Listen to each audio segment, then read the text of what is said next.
mùa liền nó trong hay gì này mùa tôi sửa trong nó liền này.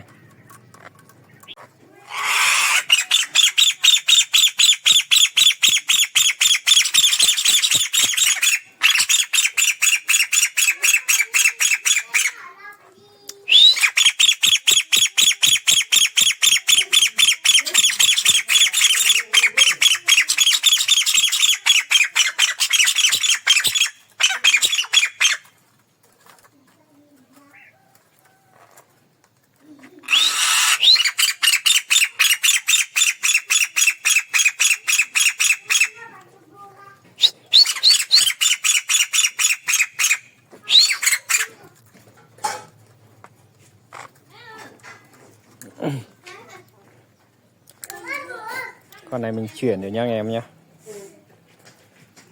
chuyển cho anh em bên Lào Cai rồi nhé. Mình nhiều con này không chăm hết thì chuyển cho anh em chăm tiếp nhé.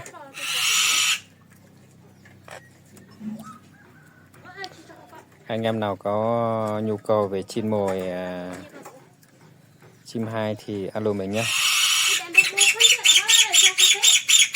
Con này thì mình chuyển rồi nhé, chuyển về Mường Khương chia cho bạn mình chơi nhé.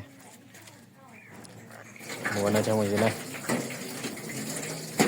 này tụi là qua suối trong đây này, tụi cũng trong chùa phen thật trong hai chỉ này mùa này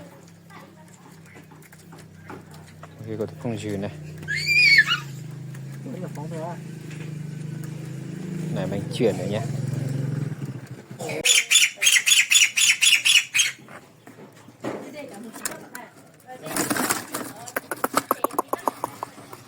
Nè ôn ôn sao đấy.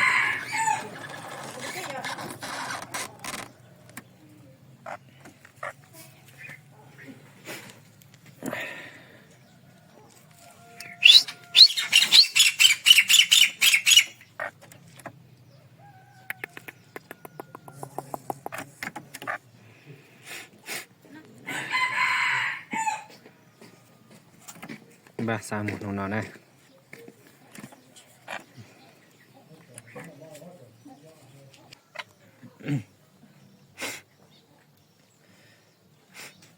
Có từ nổ xa tổ con năm bẩn này, ba tàu này.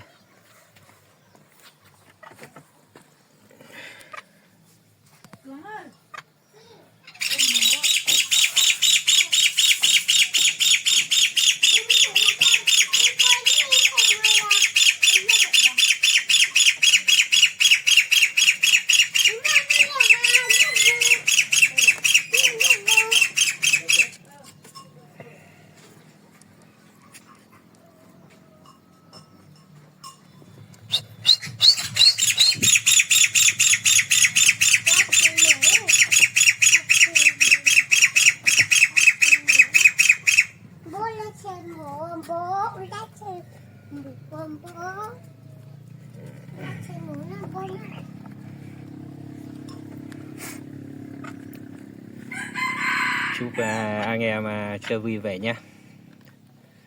Lần sau lại ra cho mình ủng hộ mình nhé. Cảm ơn anh em đã tin tưởng và đã ủng hộ mình nhé.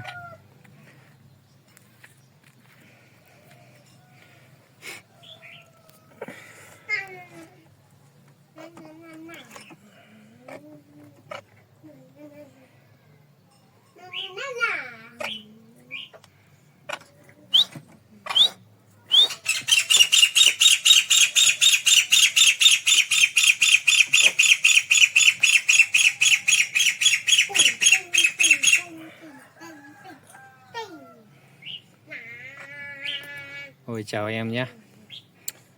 Video của mình cũng xin kết thúc ở đây nhé. Gặp lại anh em ở những video tiếp theo nhé.